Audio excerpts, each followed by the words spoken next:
नमस्कार, मी भक्ती वसे. आपले जी या चॅनलमध्ये पुन्हा एकदा आपल्या सर्वांचे मनपूर्वक स्वागत. निरोप या कथेचा भाग दुसरा मी सादर करीत आहे.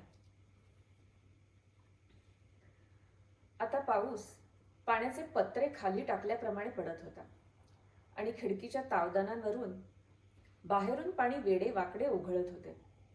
दिव्याभोवती इतका वेळ ईर्षेने फिरणारा किडा विजूच्या पायांशीच पाठ जमिनीला लावून जळलेले आखडलेले पाय वर घेऊन शांत पडला होता.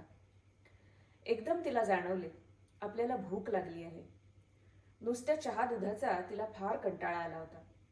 काहीतरी झणझणीत लाल भडक तोंडाची अरुची घालवणारे खावे असे तिला फार वाटू लागले आणि ती हलकेच आत आली. बाजूच्या खोलीत सुधा आणि श्याम झोपली होती. विजू आत येऊन त्यांच्याजवळ उभी राहिली. बाजूला कोपऱ्यात रंगीबेरंगी कापडाचे तुकडे, कात्री, डिंकाची बाटली इत्यादी साहित्य पडलेले होते आणि अर्धवट शृंगारलेला आकाश दिवा उभा होता. एका चौकोनाच्या कडा बरोबर न कापल्यामुळे तो थोडा बेढप चिकटला होता. करीत विजू खाली बसली. तिने बरोबर मापाचा कागद कापून पहिल्याच्या जागी चिकटवला. इतकेच नाही तर काळ्या घोटीव कागदाची वृंदावनाची एक आकृती सुद्धा त्यावर लावली आणि मान वाकडी करून कौतुकाने आपल्या कौशल्याकडे पाहिले. असं करायचं असतं बरं का शामळू महाराज, ती म्हणाली. श्याम शांतपणे झोपला होता. सुधेचे अस्ताव्यस्त केस उशीवर पिंजारल्यासारखे पसरले होते. तिला अद्याप वेणी घालायला येत नसे, पण सारे स्वतः करायची दांडगी हौस, त्यामुळे तिचे डोके नेहमी भिजलेल्या चिमणीसारखे दिसे. विजूने प्रेमळपणे तिच्या गालांवरून हात फिरवला आणि ती स्वयंपाकघरात आली. स्वयंपाकघरात आल्यावर विजूच्या मनावरून एकदम बरीच वर्षे गळून पडली. लोलकातून पाहिल्याप्रमाणे अगदी परिचित वस्तूभोवती हळुवार भावनेची शलाका तिला दिसू लागली. कशाची तरी उत्कटपणे वाट पाहत असल्याप्रमाणे स्वयंपाकघर जिवंत वाटत होते. एका बाजूला ठेवलेल्या देव्हाऱ्याजवळीच समईचा तृप्त प्रकाश तलमपणे ताटापाटांवर, भांड्यांवर, स्वच्छ सारवलेल्या चुलीवर पसरला होता आणि कोनाड्यात ठेवलेल्या गंध उगाळण्याच्या खोडामुळे त्याला नाजूक वासाचा स्पर्श झाला होता. जिनेची एक एक पायरी उतरावी त्याप्रमाणे निरनिराळ्या वस्तूंनी विजूच्या आयुष्याची वर्षे कमी झाली. लहानपणी खास तिच्यासाठी घेतलेला चांदीची फुले असलेला हिरवा पाट तिथे उभा होता. त्याचा रंग कित्येक जागी उडालेला. चांदीची फुले किंचित झिजलेली, पण प्रामाणिकपणे आपला 5 पाकळी आकार सांभाळून बसलेली. समईतील प्रकाशात देव्हाऱ्यातील मूर्ती विश्रब्धपणे झळझळत होत्या. त्यातील चांदीच्या नागाची मूर्ती विजूने एकदा आईला नकळत आपल्या दप्तरात घालून शाळेत मुलींना दाखवायला नेली होती. एका मूर्तीवर मुठभर जाळ हातात घेऊन गोठवल्याप्रमाणे दिसणारे एक लाल भडक द्राक्षाळाचे फूल होते. आता त्या रसरशीत रंगाकडे पाहताच आपल्याला लागलेल्या भुकेची विजूला जाणीव झाली आणि ते सारे फूल कचाकच खाऊन टाकावे असे तिला वाटले. तसे वाटताच ती हसली, कारण एकदा लहानपणी ताम्हनात ठेवलेल्या फुलांमधून तिने एक फूल खरेच चावून पाहिले होते. त्याला रंगाप्रमाणे काही लाल चव नाही हे पाहून ती हिरमुसली होती. त्या मनाने गुलाबाच्या पाकळ्याच जरा बऱ्या लागल्या होत्या. जैनांच्या वस्तीमागे ती बाग होती. तिथून नारायण ती फुले हळूच चोरून आणायचा आणि तीर्थंकराची काळ्या पाषाणाची बसलेली प्रचंड मूर्ती आपल्या मागे येऊ नये म्हणून मागे न पाहता एक फूल हळूच तिच्याकडे फेकायचा. नारायण. नारायणाचे नाव येताच विजूला भुकेचा विसर पडला. भूकच मेली. अनेक आठवणींनी तिची पावले जड झाली. आईने लोणी काढून ठेवताच जास्तीत जास्त पण तिच्या ध्यानात येणार नाही इतके लोणी पळवण्यासाठी नारायणाशी होत असलेली झटापट तिला आठवली. एकदा नानू उंदीर मारित होता. मारण्यासाठी त्याने काठी उगारली. तोच अकस्मात नारायण पुढे आला आणि गुडघ्यांवर हात ठेवून ऐटीत मान बगळ्यासारखी ताणून तो उंदराकडे कुतूहलाने पाहू लागला. त्याच्या डोक्यावरील टपोरे टेंगूळ 4 दिवस स्पष्ट दिसत होते.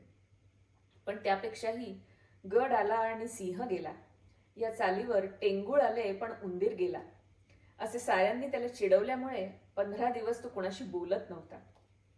उभे गंध लावणारे, बसल्या बसल्याच चंदनाचे खोड पाठीत घालणारे, स्वतः शेंगदाणे खात आपल्याकडून रामरक्षा म्हणवून घेणारे दादा तिला आठवले. आणि शांत अबोल पैठणीवरील कोयरीप्रमाणे वाटणारी वहिनी तिला दिसली. ती स्वयंपाकघरात पोतेरे घालीत असता तिची आई वारल्याचे पत्र आले होते. तिथेच बसून गुडघ्यात मान घालून आवाज न करता ती सारखी रडत होती. नानूच्या आयुष्यातून ती निघून गेली तेही पाऊल न वाजवता. एक एक पान विजूच्या मनात तरळू लागले.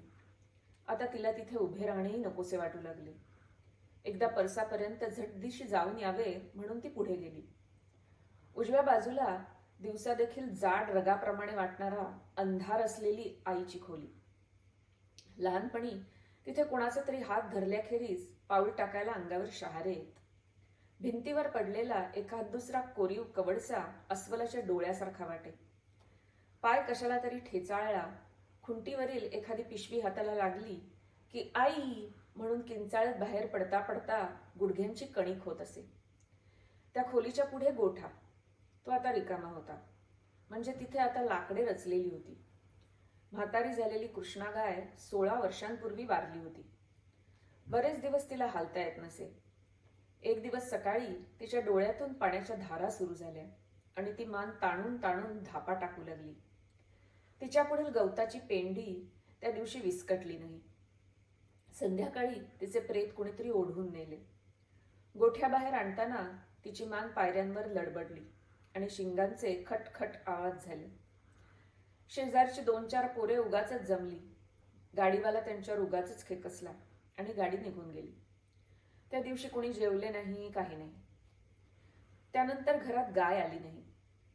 कृष्णा गाईला धिप्पाड घागरीसारख्या वशिंडाचे 3 पाडे होते आणि ते दूर कुठल्या तरी आडगावात झळाळलेल्या आभाळाखाली मान खूप ओढून पाठ कमानदार करून मोठमोठाली डिखळे वर काढीत जमिनीवर रेघोट्या ओढीत होते. एका दृष्टीने ते सुखीच म्हणायचे. त्यांना आठवणींच्या जखमा नाहीत. पण त्या रिकाम्या गोठ्याच्या उंबऱ्यावर उभे असता विजूला मात्र दडपून गेल्यासारखे झाले. पदरात बांधलेले नाणे सोडून समोर टाकावे त्याप्रमाणे तिच्या मनाचा एक कोपरा रिता झाला. हात ठेवताच ओळखीने थरथरणारे कृष्णेचे शुभ्र कातडे तिला आठवले. पुन्हा एकदा शेपटीचा झुपका चेहऱ्यावरून फिरणारे अंग हुळहुळले आणि ती 7-8 वर्षांच्या पोरीप्रमाणे अगदी अंग आवळून एकदम हसली. ती परत पुढल्या सोप्यावर आली. वाटेत दारावरचा काचेचा नळ्या मण्यांचा पडदा तिच्या धक्क्याने खळखळला आणि त्यावरील लाल रंगाचा मोर पट्ट्या पट्ट्याने वर खाली झाला. नानू आई अद्यापही झोपली होती.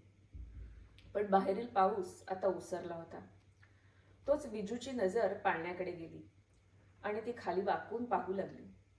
रंगीत तुकड्यांच्या दुपट्याखाली तिची मुलगी मुठी आवळून एवढीशी झोपली होती. मुले झोपली असता मुठी का झाकतात? विजू अगदी खाली वाकली आणि तिने गोल लोकरीच्या ठिपक्याप्रमाणे दिसणारे देवबाभळीचे फूल फिरवावे त्याप्रमाणे मृदू नजरेने आपल्या मुलीवरून डोळे फिरवले. तिच्या गालाला हळूच स्पर्श केला आणि तिचे अंतर सालीसारखे नाजूक नितळ पाऊल हातात धरले. मुलगी क्षणभर दचकली. तिच्या साऱ्या अंगभर चमक दिसली. पण पुन्हा ती झोपली. पाळण्याच्या दोरीवर हात ठेवून तिथेच गुंगून उभी राहिली. यासाठी तिचे सारे आयुष्य पिळले गेले होते. पण काय फूल लागले आयुष्याला. आपण आई झालो. हे समोरचे मुटके एवढे मूल आपल्या रक्तामासाचे आहे. ही कल्पनाच विजूला इतकी नवी वाटली की स्वतःशीच तिने तिचा उच्चार करून पाहिला. आई. होय, आई. पोरी, तू आधीच का आली नाहीस? किती वाट पाहायची ग तुझी. कार्टे, आता तू आलीस आणि मी चालले. क्षणभर थांबून विजू विचार करू लागली. या पोरीला अद्याप नाव देखील नाही. काय ठेवावे बरे हिचे नाव? ऐटबाज राणी, की लाल बोटांच्या पाकळ्यांची इंदिरा, की नाजूक वासाची जाई, की कोणाची सुद्धा दृष्ट लागू नये म्हणून म्हणावं कोथिंबीर भेंडी. तिचे तिलाच एकदम खूप हसू आले आणि ती पाळण्यावर पडून हसू लागली. बाकीचे काय नाव ठेवतील ते ठेवू देत. मी तुझं नाव कोथिंबीरच ठेवलं बरं का, ती म्हणाली आणि पुन्हा हसली. पण तिचे हसणे मध्येच पंख कापल्याप्रमाणे झाले आणि दचकून तिने मुलीकडे पाहिले. मुलगी म्हणजे पुन्हा सारे तसे घडणार म्हणायचे. पुन्हा अंधाऱ्या उशीवर तोंडात हात रुमाल कोंबून रात्रभर हुंके द्यावे लागणार. सारे आयुष्य कळकल्याप्रमाणे कडवट होऊन बसणार आणि मन भाजीत असलेला निखारा मात्र न विचता खोल खोल उतरत राहणार. सप्तपदी एकाशी आणि मनाचा गोफ दुसऱ्याशी असले आयुष्याचे सोंग नाचवीत पुढे पुढे जायचे आणि ते अखेर तवंगलेल्या काळ्या पाण्यात नेऊन बुडवायचे. विजू पुढे आपले सारे आयुष्य केस पिंजारून उभे राहिले. ते काही केल्या तिच्या समोरून हलेना. तिने लगबगीने दुकट्या मुलीच्या अंगावर टाकले आणि ती उजदाराजवळ आली. तोच तिची नजर आपल्या अंथरुणाकडे गेली आणि ती चमकली. सावकाश पावले टाकीत ती अंथरुणाजवळ गेली आणि भयभीत डोळ्यांनी तिने अंथरुणाकडे निरखून पाहिले. तिचे प्रतिबिंब तिथे होते. डोळे खोल गेलेले असून मिटलेल्या तळम पापण्यातून ते टपोरे आकार दाखवित होते. केसांच्या जटा झाल्या होत्या. हात वाळून कडब्याच्या ताटासारखे आकसले होते आणि हातातील काकणे गळून खाली पडली होती. मी स्वतः? तिचे तिला खरेच वाटेना. तिने पुन्हा निरखून पाहिले. होय, तिचाच तो देह होता. त्याबद्दल शंकाच नव्हती. म्हणजे साऱ्याचे हे अखेर असे झाले. रेशमी वस्त्रांचा हळवा चोचला संपला. अनेक राग लोभांनी तणाव दिलेले मन आता विकल सैल पडले. त्या केसात आता अबोली शोभणार नाही. त्या देहात आता आठवणी सुखदुःखे सावल्यांच्या तुकड्याप्रमाणे लपणार नाहीत. भांडे रिते करावे त्याप्रमाणे आता सारे संपले होते. सारे संपले होते. हा होता निरोप या कथेचा भाग दुसरा. आवडला असल्यास जरूर कळवा आणि शेअर करा, लाईक करा आणि आमच्या चॅनलला सबस्क्राईब करा. धन्यवाद.